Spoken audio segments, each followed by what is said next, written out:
आप सभी का स्वागत है। आज हम हमारे प्रिय नेता दिवंगत श्री राजीव गांधी जी के सालगिरह पर सभी लोग मिलजुल कर उनके जन्म दिवस के उपलक्ष्य में अलग अलग कार्यक्रम कर रहे हैं। पूरे प्रदेश में हर जगह कहीं ब्लड डोनेशन, कहीं लोगों की सहायता किसी भी रूप में, हर तरह से कांग्रेस जन और उनके साथ जुड़कर आम लोग राजीव जी को याद करते हुए सेवा में लगे। साथियों, ये जहां हम अपने दिवंगत नेता को याद करते हैं, वहीं आगे के लिए एक नई रोशनी ढूंढते।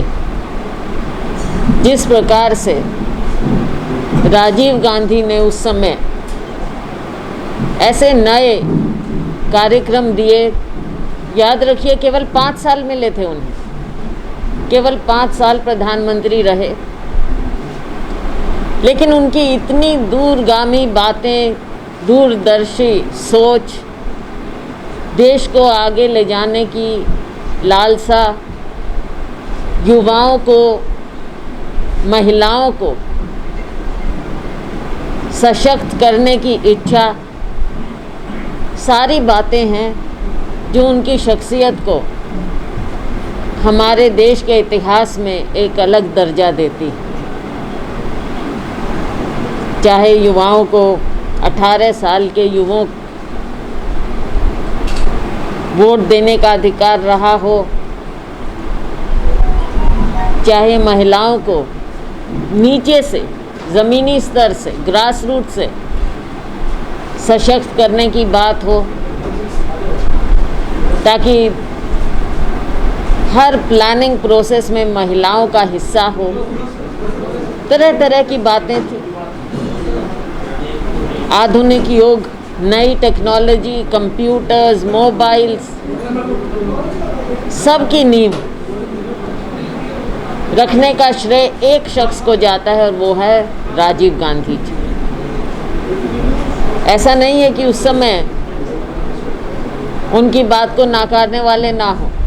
बहुत कुछ कहा गया था कि कंप्यूटर आएंगे, लोगों के रोज़गार ख़त्म हो जाएंगे, हमारा युवा बेरोज़गार हो जाएगा, बहुत सी बातें कही गई थी। लेकिन समय गवाह है हम कहाँ तक पहुँच गए हैं। दुनिया में हमारे देश को इस टेक्नोलॉजी में सबसे आगे के देशों में गिना जाता है। हमारे यहाँ रोज़गार आते हैं आउटसोर्सिंग से, BPO से, क्योंकि हमारे युवा किसी से कम नहीं हैं, और उनकी प्रतिभा को पहचानना, मौका देना, ये राजीव गांधी जी की सोच थी। अनेकों बातें। और साथियों, आज फिर देश ढूंढ रहा है उसी तरह की एक नई रोशनी को। आज हमारे पास हमारे नेता राहुल गांधी जी हैं, जिनकी सोच भी युवाओं के प्रति है, नई पीढ़ी के प्रति, महिलाओं के प्रति। आज हमारे यहाँ हिसार में हमारे यूथ कांग्रेस की टीम ने और सभी लोगों ने उसमें योगदान, सहयोग करते हुए रक्तदान शिविर का आयोजन किया है। ये बधाई के पात्र, क्योंकि युवा ही हमारे देश का भविष्य होता है। जब इनमें समर्पण की भावना आ जाए, सेवा की भावना आ जाए, तो हमारे देश का भविष्य अच्छा ही होगा, हमारे राज्य का भविष्य अच्छा ही होगा। आज मुझे खुशी है कि यहाँ हमारी युवा कांग्रेस ने रक्तदान शिविर रखा है और हम सब लोग इसमें सम्मिलित हुए हैं किसी ना किसी भावना को लेकर, अच्छी भावना को लेकर। तो इसी तरह से आज का दिन महज केवल ये नहीं है कि हमने राजीव जी का जन्मदिन मनाया है, लेकिन उनसे प्रेरणा लेते हुए, उनके कार्य से प्रेरणा लेते हुए एक प्रण भी लेना है कि आने वाले समय में हम राहुल गांधी जी के हाथ मजबूत करेंगे, कांग्रेस के हाथ मजबूत करेंगे और देश को, प्रदेश को, समाज को आगे ले जाने की का हम पूरा प्रयत्न करेंगे, कार्य करेंगे। ये आपने ठीक बात कही। ये सोशल मीडिया में पता नहीं क्या क्या चलता है, तो इन चीज़ों का तो कोई वो है नहीं, लेकिन भाई आपस में दोस्ती कौन सी बुरी बात है। दोस्ती तो सब में रहनी चाहिए, सारे लोगों में दोस्ती रहनी चाहिए और रहे और है। सब मिलजुल कर पार्टी के लिए कार्य करते हैं। आपको पता है कि जब पार्टी प्रोग्राम्स होते हैं सब मिलजुल कर उसमें हिस्सा लेते हैं। चाहेंगे आपके कांग्रेस भवन की जहां आप बैठे हैं, इसके मेन गेट का सीवर का जो होल है वो टूटा हुआ है, बिल्कुल आप देख सकते हैं। आप जिस गेट से एंट्री किए दूसरे गेट की बात करेंगे, मेन सीवर होल टूटा हुआ है। क्या कांग्रेस के लोग दूसरी जगह भी आवाज़ उठाएंगे या अपने घर के सामने की भी आवाज़ उठाने में फेल? इसमें फेल की कोई बात नहीं है। जो लोगों की समस्याएं हैं, क्योंकि ये सिर्फ कांग्रेस भवन के आगे की बात नहीं है, बात पूरे शहर की है, उसमें कांग्रेस भवन भी आ जाता है। हम सभी लोगों की आवाज़ उठाते हैं। मैं आज भी कह रही हूँ कि जल्द होगी, जल्द होगी। देखो हमारे कई चरण होते हैं, मैंने पिछली बार भी कहा, तो सबसे बातचीत करके अब हमारा आखिरी उसमें जल्द शीघ्र घोषणा होगी। पंजाब के अध्यक्ष नवजोत सिद्धू आज उनके पीएम ने सवाल उठा दिया कि जम्मू कश्मीर हिंदुस्तान का हिस्सा ही नहीं। किसने कहा? नवजोत सिद्धू के सलाहकार पंजाब के अध्यक्ष। अच्छा, मुझे मालूम नहीं।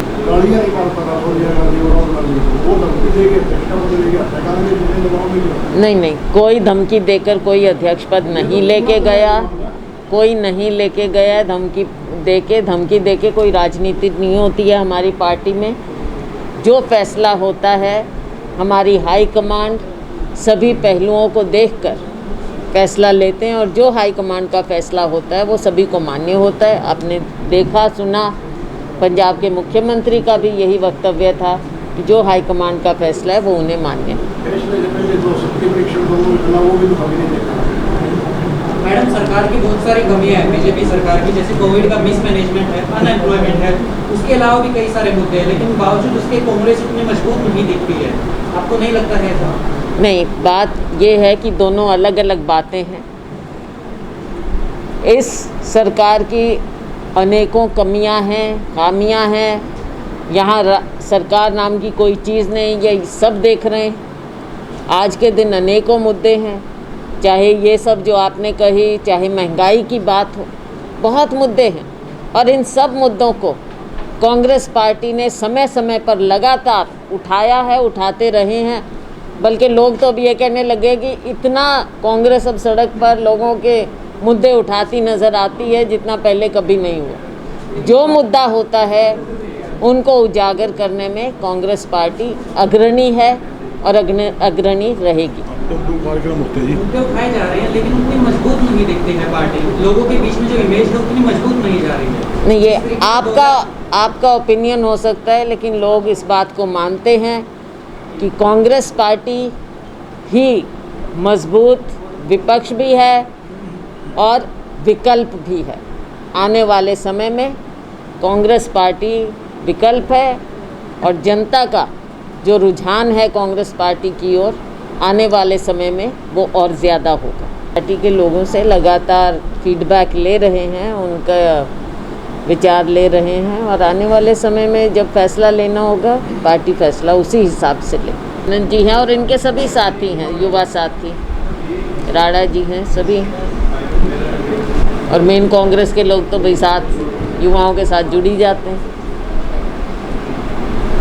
आज सत्र भी विधानसभा का शुरू हुआ है। एक बार चुप रहो भाई, एक बार चुप हो जाओ।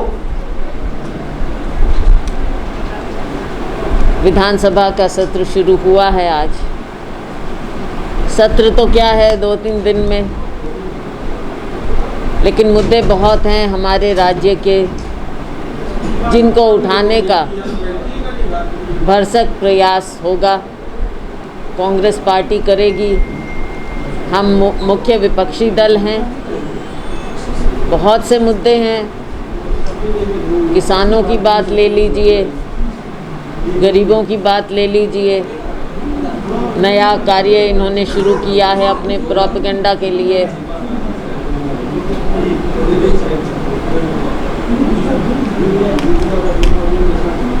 लोगों को अनाज देने का, और उसमें भी राजनीति कर रही है ये सरकार।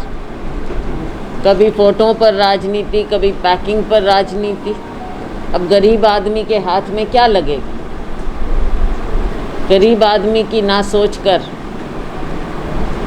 अपने प्रोपेगेंडा और प्रमोशन की सोचते हैं ये सरकार। हमारे युवा हैं, बेरोज़गारी इतनी बढ़ती जा रही है हरियाणा में। आज के दिन पूरे देश में सबसे ज़्यादा बेरोज़गारी हरियाणा में बताई जाती है। एक संगठन है, इंडिपेंडेंट संगठन है CMI का, उनकी स्टडीज़ बाकायदा हमेशा होती है और पब्लिक प्लेटफॉर्म पर होती है। उसमें दिखाया गया है कि हरियाणा बेरोज़गारी में नंबर 1 आता है। उसके बारे में कोई सरकार जवाब नहीं देती। उल्टा जो सरकारी नौकरियों के लिए परीक्षाएं होती हैं, हर बार पेपर लीक हो जाता है। अभी पुलिस भर्ती के पेपर लीक हुए, बहुत बड़ा मुद्दा है ये, क्योंकि एक के बाद एक सारे पेपर लीक होते चले जाते हैं इस प्रदेश में। इस सरकार के नीचे भारतीय जनता पार्टी सरकार जब से आई, मुझे नहीं लगता कोई पेपर ऐसा हुआ होगा जो लीक ना हो, फिर कैंसिल कर देते हैं।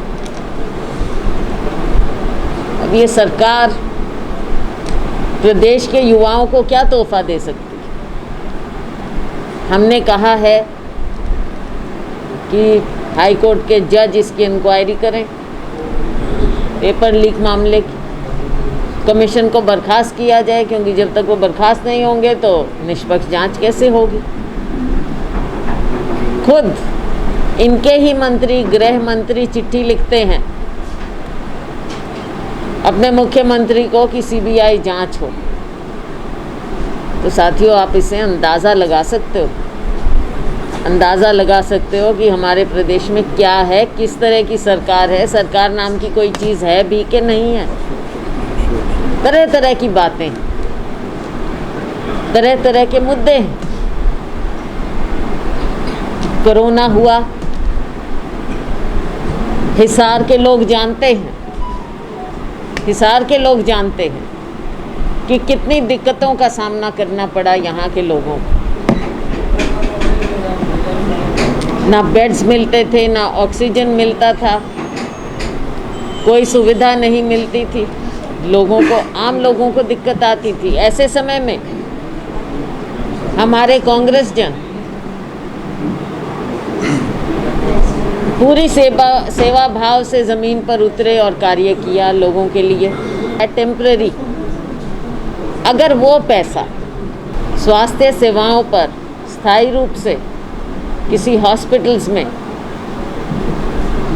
या हेल्थ सेंटर्स पर लगाया जाता तो शायद लंबे समय तक उसका फ़ायदा होता। और वो पैसा गया कहाँ, कैसे लगा? आज उनके कर्मचारी भी 2 महीने की तनख्वाह के लिए दर दर भटक रहे हैं। ये हमारे हिसार की बात है। और यही कहानी पूरे प्रदेश में आप देख सकते हैं। कोरोना की मार एक तरफ, लोगों के स्वास्थ्य के साथ क्या हुआ, कितने लोगों ने अपने परिवार के सदस्य खोए। और अभी कहते हैं कि तीसरी वेव भी आ सकती है कोरोना की। उसके लिए क्या तैयारी है, हम सरकार से पूछना चाहते हैं। सदन में पूछना चाहते हैं, विधानसभा में सरकार बताए। लेकिन ये सरकार लोगों को ना विश्वास में ले सकती है, ना विश्वास दिला सकती है। हरियाणा वासियों को इस सरकार पर कोई विश्वास नहीं रहा।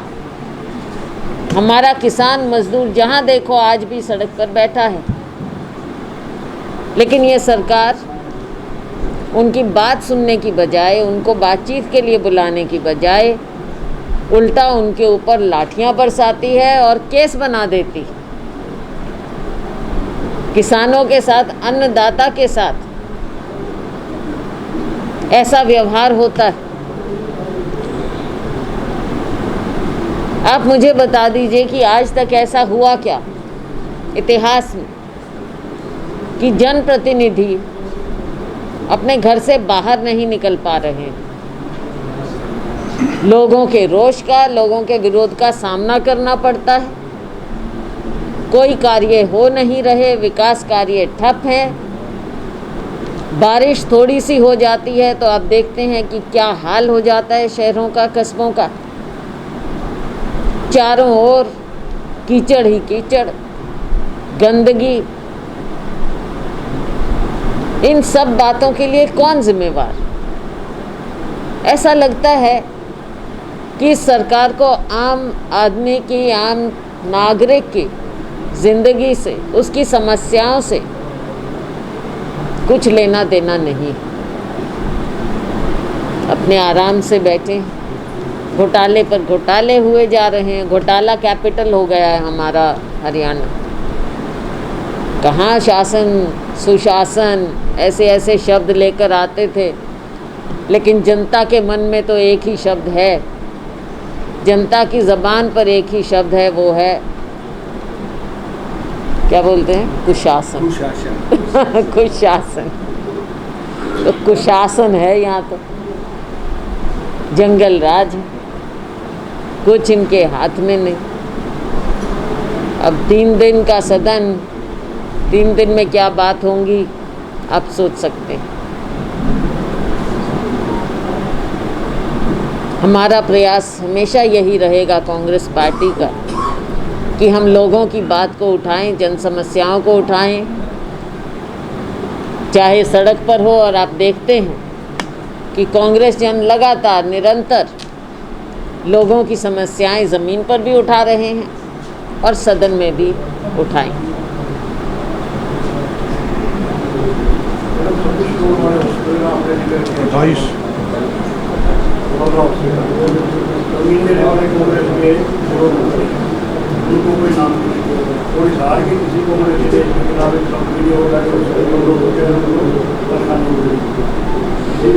आज मैं बोल रही हूँ ना, मैं कांग्रेसी होंगी, इसीलिए हिसार की भी हूँ। देखो बहस की बात नहीं, मैं खुद हिसार की हूँ, पार्टी की अध्यक्ष हूँ। मैंने कह दिया, सबने कहा, और सब लोगों ने कहा इस बात को। यहाँ के लोगों में पूरा रोष है, पूरी तरह से यहाँ के हिसार के लोगों में रोष है इस बात के खिलाफ। और जो कर्मचारी जिनको वेतन नहीं दिया गया, उन्हें तुरंत वेतन मिलना चाहिए।